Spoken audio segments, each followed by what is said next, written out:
श्री गणेशाय नमः। श्री सरस्वती माते नमः। श्रीमद्भागवत महापुराण की जय। जय जय श्री राधे श्याम। श्रीमद्भागवत महापुराण द्वितीय खंड 10वें स्कंद 60वां अध्याय श्री कृष्ण रुक्मणी संवाद। श्री सुखदेव जी कहते हैं, परीक्षित, एक दिन समस्त जगत के परम पिता और ज्ञानदाता भगवान श्री कृष्ण रुक्मणी जी के पलंग पर आराम से बैठे हुए थे। भीष्मक नंदिनी श्री रुक्मणी जी सखियों के साथ अपने पति देव की सेवा कर रही थी। उन्हें पंखा झल रही थी। परीक्षित, जो सर्वशक्तिमान भगवान खेल खेल में ही इस जगत की रचना, रक्षा और प्रलय करते हैं, वही अजन्मा प्रभु अपनी बनाई हुई धर्म मर्यादाओं की रक्षा करने के लिए यदुवंशियों में अवतीर्ण हुए हैं। रुक्मणी जी का महल बड़ा ही सुंदर था। उसमें ऐसे ऐसे चंदोवे तने हुए थे जिनमें मोतियों की लड़ियों की झालरें लटक रही थी।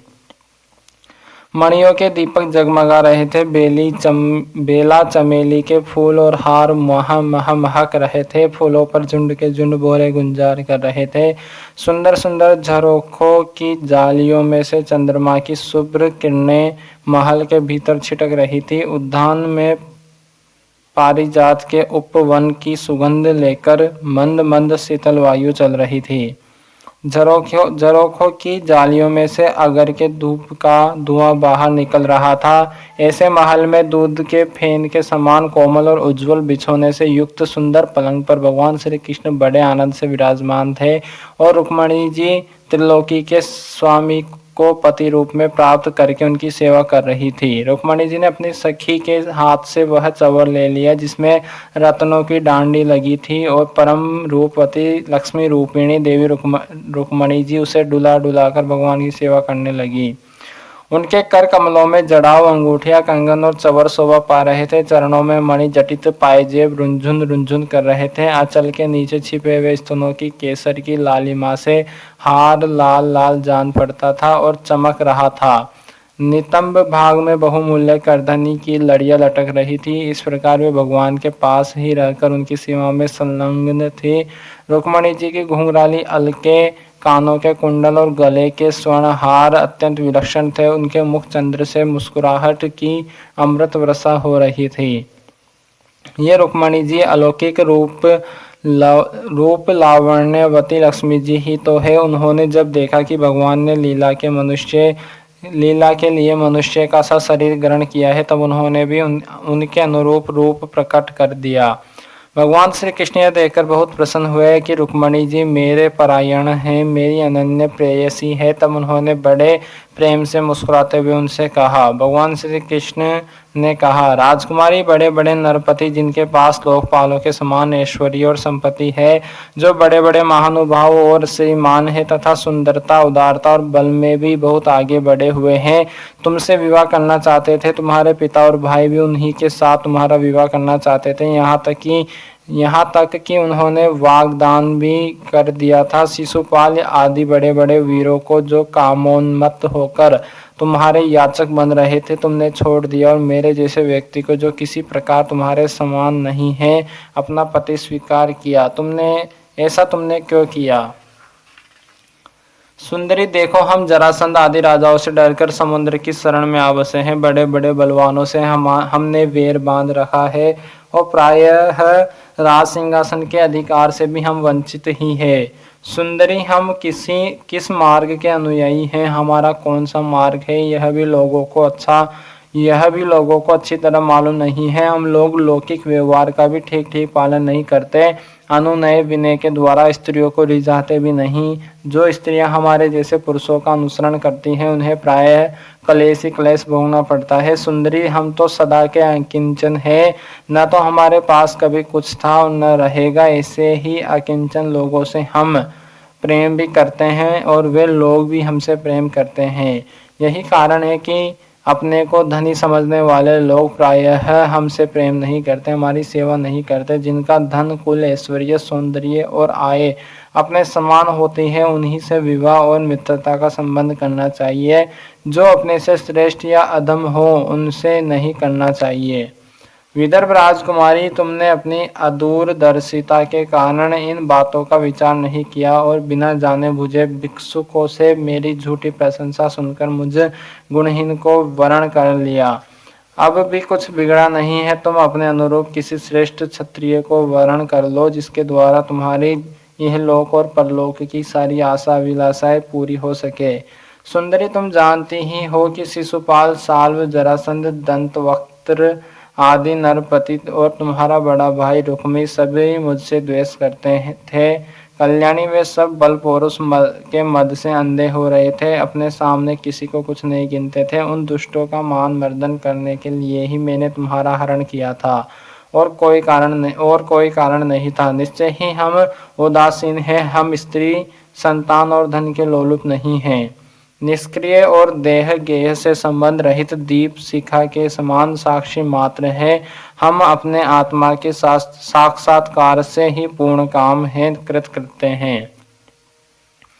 श्री सुखदेव जी कहते हैं, परीक्षित, भगवान श्री कृष्ण के क्षण भर के लिए भी अलग न होने के कारण रुक्मणी जी को यह अभिमान हो गया था कि मैं इनकी सबसे अधिक प्यारी हूँ। इसी गर्व की शांति के लिए इतना कहकर भगवान चुप हो गए। परीक्षित, जब रुक्मणी जी ने अपने परम प्रियतम पति त्रिलोकेश्वर भगवान यह अप्रिय वाणी सुनी, जो पहले कभी नहीं सुनी थी, तब वे अत्यंत भयभीत हो गई। उनका हृदय धड़कने लगा। वे रोते रोते चिंता के अगाध समुद्र में डूबने उतरने लगी। वे अपने कमल के समान कोमल और नखों की लालिमा से कुछ कुछ लाल प्रतीत होने वाले चरणों से धरती कुरेदने लगी। अंजन से मिले हुए काले काले आंसू केसर से रगे हुए वक्षस्थल को धोने लगे। मुंह नीचे को लटक गया। अत्यंत दुख के कारण उनकी वाणी रुक गई और वे ठिठकी सी रह गई। अत्यंत व्यथा, भय और शोक के कारण विचार शक्ति लुप्त हो गई। वियोग की संभावना से वे तत्क्षण इतनी दुर्बल हो गई कि उनकी कलाई का कंगन तक खिसक गया।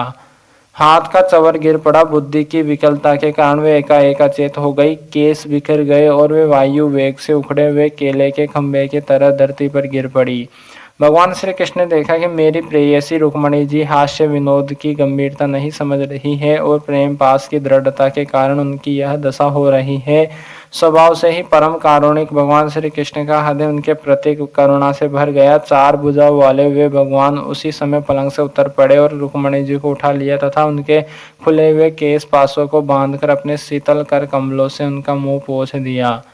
भगवान ने उनके नेत्रों के आंसू और शोक के आंसुओं से भीगे हुए स्तनों को पोंछकर अपने प्रति अनन्य प्रेम भाव रखने वाली उन सती रुक्मणी जी को बाहों में भरकर छाती से लगा लिया।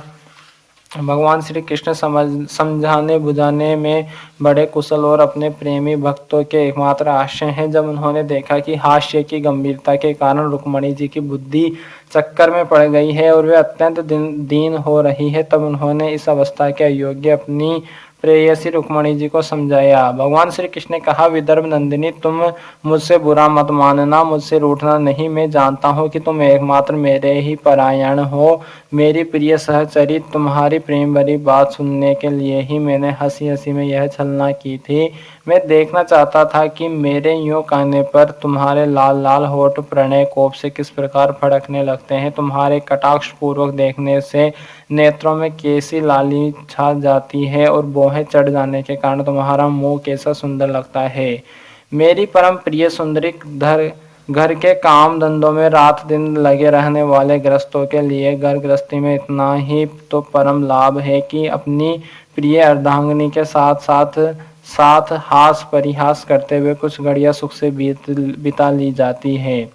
श्री सुखदेव जी कहते हैं, राजन, जब भगवान श्री कृष्ण ने अपनी प्राण प्रिया को इस प्रकार समझाया बुझाया, तब उन्हें इस बात का विश्वास हो गया कि मेरे प्रियतम ने केवल परिहास में ही ऐसा कहा था। अब उनके हृदय से यह भय जाता रहा कि प्यारे हमें छोड़ देंगे। परीक्षित, अब वे सलज्ज हास्य और प्रेमपूर्ण मधुर चितवन से पुरुष भूषण भगवान श्री कृष्ण का मुखारविंद निरखती हुई उनसे कहने लगी। रुक्मणी जी ने कहा, कमल नयन, आपका यह कहना ठीक है कि ऐश्वर्य आदि समस्त गुणों से युक्त अनंत भगवान के अनुरूप में नहीं हूँ। आपकी समानता में किसी प्रकार नहीं कर सकती। कहाँ तो अपनी अखंड महिमा में स्थित तीनों गुणों के स्वामी तथा ब्रह्मा आदि देवताओं से सेवित आप भगवान, और कहाँ तीनों गुणों के अनुसार स्वभाव रखने वाली गुणमय प्रकृति में जिसकी सेवा कामनाओं के पीछे भटकने वाले अज्ञानी लोग ही करते हैं।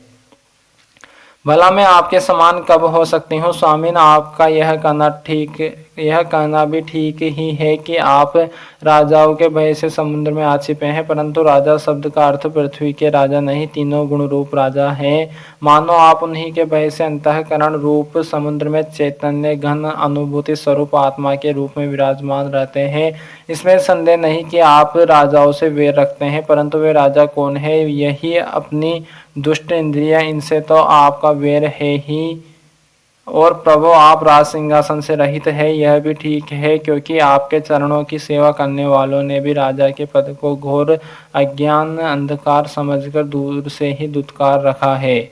फिर आपके लिए तो कहना ही क्या है। आप कहते हैं कि हमारा मार्ग स्पष्ट नहीं है और हम लौकिक पुरुषों जैसा आचरण भी नहीं करते। यह बात भी निसंदेह सत्य है, क्योंकि जो ऋषि मुनि आपके पाद पदों का मकरंद रस सेवन करते हैं, उनका मार्ग भी अस्पष्ट रहता है और विषयों में उलझे हुए नर पशु उसका अनुमान भी नहीं लगा सकते। और है अनंत, आपके मार्ग पर चलने वाले आपके भक्तों की भी चेष्टाएं जब प्रायः अलौकिक हो जाती है, तब समस्त शक्तियों और ऐश्वर्यों के आश्रय आपकी चेष्टाएं अलौकिक हो, इसमें तो कहना ही क्या है। आपने अपने को अकिंचन बतलाया है, परंतु आपकी अकिंचनता दरिद्रता नहीं है। उसका अर्थ यह है कि आपके अतिरिक्त और कोई वस्तु न होने के कारण आप ही सब कुछ है। आपके पास रखने के लिए कुछ नहीं है, परंतु जिन ब्रह्मा आदि देवताओं की पूजा सब लोग करते हैं, भेंट देते हैं, वे ही लोग आपकी पूजा करते रहते हैं। आप उनके प्यारे हैं और वे आपके प्यारे। आपका यह कहना भी सर्वथा उचित है कि धनाढ्य लोग मेरा भजन नहीं करते। जो लोग अपनी धनाढ्यता के अभिमान से अंधे हो रहे हैं और इंद्रियों को तृप्त करने में ही लगे हैं, वे न तो आपका भजन सेवन ही करते हैं और न तो यह जानते हैं कि आप मृत्यु के रूप में उनके सिर पर सवार है।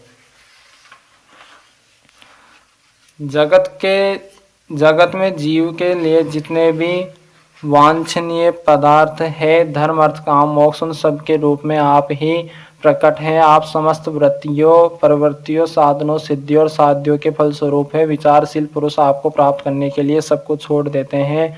भगवान, उन्हीं विवेकी पुरुषों का आपके साथ संबंध होना चाहिए जो लोग स्त्री पुरुष के सहवास से प्राप्त होने वाले सुख या दुख के वशीभूत है। वे कदापि आपका संबंध प्राप्त करने के योग्य नहीं है। यह ठीक है कि भिक्षुकों ने आपकी प्रशंसा की है, परंतु किन भिक्षुकों ने, उन परम शांत सन्यासी महात्माओं ने आपकी महिमा और प्रभाव का वर्णन किया है, जिन्होंने अपराधी से अपराधी व्यक्ति को भी दंड न देने का निश्चय कर लिया है। मैंने अदूरदर्शिता से नहीं, इस बात को समझते हुए आपको वर्ण किया है कि आप सारे जगत के आत्मा हैं और अपने प्रेमियों को आत्मदान करते हैं। मैंने जानबूझकर उन ब्रह्मा और देवराज इंद्र आदि का भी इसलिए परित्याग कर दिया है कि आपकी बाहों के इशारों से पैदा होने वाले काल अपने वेग से उनकी आशा अभिलाषाओं पर पानी फेर देता है। फिर दूसरों की शिशुपाल, दंतवक्त्र या जरासंध की तो बात ही क्या है। सर्वेश्वर आर्यपुत्र, आपकी यह बात किसी प्रकार युक्ति संगत नहीं मालूम होती कि आप राजाओं से भयभीत होकर समुद्र में आ बसे हैं, क्योंकि आपने केवल अपने सांग्र धनुष के टंकार से मेरे विवाह के समय आए हुए समस्त राजाओं को भगाकर अपने चरणों में समर्पित मुझ दासी को उसी प्रकार हरण कर लिया जैसे सिंह अपनी कर्कश ध्वनि से उन वन पशुओं को भगाकर अपना भाग ले आवे।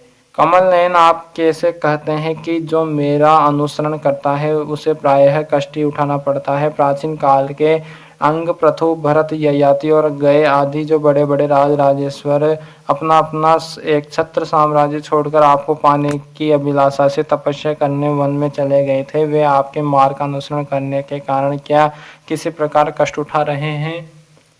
आप कहते हैं कि तुम और किसी राजकुमार का वर्ण कर लो। भगवान, आप समस्त गुणों के एकमात्र आश्रय हैं। बड़े बड़े संत आपके चरण कमलों की सुगंध का बखान करते रहते हैं। उसका आश्रय लेने मात्र से लोग संसार के पाप ताप से मुक्त हो जाते हैं।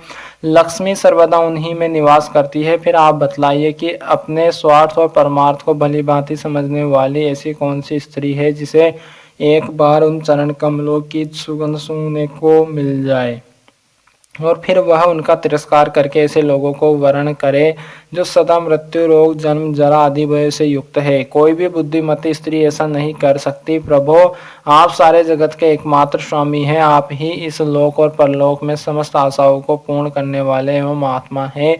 मैंने आपको अपने अनुरूप समझकर ही वर्ण किया है। मुझे अपने कर्मों के अनुसार विभिन्न योनियों में भटकना पड़े, इसकी मुझको परवाह नहीं है। मेरी एकमात्र अभिलाषा यही है कि मैं सदा अपना भजन करने वालों का मिथ्या संसार भ्रम निवृत्त करने वाले तथा उन्हें अपना स्वरूप तक दे डालने वाले आप परमेश्वर के चरणों की शरण में रहूं। अच्युत शत्रुसूदन गधों के समान, घर का बोझा ढोने वाले बैलों के समान, गृहस्थी के व्यापार में जुटे रहकर कष्ट उठाने वाले कुत्तों के समान, तिरस्कार सहने वाले बिलाव के समान, कृपण और हिंसक तथा कृत दासों के समान, स्त्री की सेवा करने वाले शिशुपाल आदि राजा लोग जिन्हें वर्ण करने के लिए आपने मुझे संकेत किया है, उसी अभागिनी स्त्री के पति हो, जिनके कानों में भगवान शंकर, ब्रह्मा आदि देवेश्वरों की सभा में गाई जाने वाली आपकी लीला कथा ने प्रवेश नहीं किया है। यह मनुष्य का शरीर जीवित होने पर भी मुर्दा ही है। ऊपर से चमड़ी, दाढ़ी, मूछ, रोए, नख और केशों से ढका हुआ है, परंतु इसके भीतर मांस, हड्डी, खून, कीड़े, मल, मूत्र, कफ, पित्त और वायु भरे पड़े हैं। इसे वही मूढ़ स्त्री अपना प्रियतम पति समझकर सेवन करती है, जिसे कभी आपके चरणारविंदों के मकरंद की सुगंध सूंघने को नहीं मिली है। कमल नयन, आप आत्माराम है। मैं सुंदरी अथवा गुणवती हूँ, इन बातों पर आपकी दृष्टि नहीं जाती, अतः आपका उदासीन रहना स्वाभाविक है। फिर भी आपके चरण कमलों में मेरा सुदृढ़ अनुराग हो, यही मेरी अभिलाषा है। जब आप इस संसार की अभिवृद्धि के लिए उत्कट रजोगुण स्वीकार करके मेरी ओर देखते हैं, तब वह भी आपका परम अनुग्रह ही है। मधुसूदन, आपने कहा कि किसी अनुरूप वर को वर्ण कर लो। मैं आपकी इस बात को भी झूठ नहीं मानती, क्योंकि कभी कभी एक पुरुष के द्वारा जीती जाने पर भी काशी नरेश की कन्या अम्बा के समान किसी किसी की दूसरे पुरुष में भी प्रीति रहती है। उल्टा स्त्री का मन तो विवाह हो जाने पर भी नए नए पुरुषों की ओर खींचता रहता है। बुद्धिमान पुरुषों को चाहिए कि वह ऐसी उल्टा स्त्री को अपने पास न रखे। उसे अपनाने वाला पुरुष लोक और परलोक दोनों को बैठता है, उदय भ्रष्ट हो जाता है। भगवान श्री कृष्ण ने कहा, साध्वी राजकुमारी, यह बातें सुनने के लिए तो मैंने तुमसे हंसी हंसी में तुम्हारी वंचना की थी, तुम्हें छकाया था। तुमने मेरे वचनों की जैसी व्याख्या की है वह अक्षरशः सत्य है। सुंदरी, तुम मेरी अनन्य प्रेयसी हो। मेरे प्रति तुम्हारा अनन्य प्रेम है। तुम मुझसे जो जो अभिलाषाएं करती हो वे तो तुम्हें सदा सर्वदा प्राप्त ही हो। और यह बात भी है कि मुझसे की हुई अभिलाषाएं सांसारिक कामनाओं के समान बंधन में डालने वाली नहीं होती, बल्कि वे समस्त कामनाओं से मुक्त कर देती है। पुण्यमयी प्रिय, मैंने तुम्हारा पति प्रेम और पातिव्रत्य भी भली भांति देख लिया। मैंने उल्टी सीधी बात कहकर तुम्हें विचलित करना चाहा था, परंतु तुम्हारी बुद्धि मुझसे तनिक भी इधर उधर न हुई। प्रिय, मैं मोक्ष का स्वामी हूँ, लोगों को संसार सागर से पार करता हूँ। जो सकाम पुरुष अनेक प्रकार के व्रत और तपस्या करके दाम्पत्य जीवन के विशेष सुख की अभिलाषा से मेरा भजन करते हैं, वे मेरी माया से मोहित है। मानिनी प्रिय, में मोक्ष तथा संपूर्ण संपदाओं का अक्षय हूँ, अधीश्वर हूँ। मुझ परमात्मा को प्राप्त करके भी जो लोग केवल विशेष सुख के साधन संपत्ति की ही अभिलाषा करते हैं, मेरी पराभक्ति नहीं चाहते, वे बड़े मंदभागी हैं। क्योंकि विशेष सुख तो नरक नरक के ही समान सुकर, कुकर आदि योनियों में भी प्राप्त हो सकते हैं, परंतु उन लोगों का मन तो विश्व में ही लगा रहता है, इसलिए उन्हें नरक में जाना भी अच्छा जान पड़ता है। ग्रहेश्वरी प्राण प्रिय, यह बड़े आनंद की बात है कि तुमने अब तक निरंतर संसार बंधन से मुक्त करने वाली मेरी सेवा की है। दुष्ट पुरुष ऐसा कभी नहीं कर सकते। जिन स्त्रियों का चित्त दूषित कामनाओं से भरा हुआ है और जो अपनी इंद्रियों की की तृप्ति में ही लगी रहने के कारण अनेकों प्रकार के छल छंद रचती रहती हैं, उनके लिए तो ऐसा करना और भी कठिन है। मानिनी, मुझे अपने घर भर में तुम्हारे समान प्रेम करने वाली भार्या और कोई दिखाई नहीं देती, क्योंकि जिस समय तुमने मुझे देखा न था, केवल मेरी प्रशंसा सुनी थी, उस समय भी अपने विवाह में आए हुए राजाओं की उपेक्षा करके ब्राह्मण के द्वारा मेरे पास गुप्त संदेश भेजा था। तुम्हारा हरण करते समय मैंने तुम्हारे भाई को युद्ध में जीतकर उसे विरूप कर दिया था, और अनिरुद्ध के विवाह उत्सव में चौसर खेलते समय बलराम जी ने तो उसे मार ही डाला, किंतु हमसे वियोग हो जाने की आशंका से तुमने चुपचाप वह सारा दुख सह लिया, मुझसे एक बात भी नहीं कही। तुम्हारे इस गुण से मैं तुम्हारे वश हो गया हूँ। तुमने मेरी प्राप्ति के लिए दूत के द्वारा अपना गुप्त संदेश भेजा था, परंतु जब तुमने मेरे पहुंचने में कुछ विलंब होता देखा, तब तुम्हें यह सारा संसार सूना दिखने लगा। उस समय तुमने अपना यह सर्वांग सुंदर शरीर किसी दूसरे के योग्य न समझकर इसे छोड़ने का संकल्प कर लिया था। तुम्हारा यह प्रेम भाव तुम्हारे ही अंदर रहे, हम इसका बदला नहीं चुका सकते। तुम्हारे इस सर्वोच्च प्रेम भाव का केवल अभिनंदन करते हैं। श्री सुखदेव जी कहते हैं, परीक्षित, जगदीश्वर भगवान श्री कृष्ण आत्माराम है। वे जब मनुष्य की सी लीला कर रहे थे, तब उसमें दाम्पत्य प्रेम को बढ़ाने वाले विनोद भरे वार्तालाप भी करते हैं, और इस प्रकार लक्ष्मी रूपिणी रुक्मणी जी के साथ विहार करते हैं। भगवान श्री कृष्ण समस्त जगत को शिक्षा देने वाले और सर्वव्यापक है। वे इसी प्रकार दूसरी पत्नियों के महलों में भी गृहस्थों के समान रहते और गृहस्थोचित धर्म का पालन करते थे। श्री सीताराम भगवान की जय, श्री राधे श्याम जो सरकार की जय, हनुमान जी महाराज की जय, उमापति महादेव भगवान की जय, श्री लाडले जो सरकार की जय, वृंदावन बिहारी लाल की जय, श्री सदगुरुदेव भगवान की जय, अपने अपने माता पिता की जय, गौ माता की जय, सनातन धर्म की जय, भूदेव ब्राह्मण की जय, भूदेव संतन की जय, विरक्त ब्राह्मण की जय, विरक्त संतन की जय, सभी पितरन की जय, श्री सुखदेव जी महाराज की जय, श्री भक्तोर भगवान की जय, श्री परीक्षित जी महाराज की जय, श्री कृष्ण बलराम भगवान की जय, सब गोपियों की जय, सभी ब्रजवासियों की जय, सभी ग्वालों की जय, श्री विराट पुरुष भगवान की जय, श्री नारायण भगवान की जय, श्री रुक्मणी माता की जय। जय जय श्री राधे श्याम। सबको मिले श्री वृंदावन धाम। नमः पार्वती पतये हर हर महादेव। इति श्री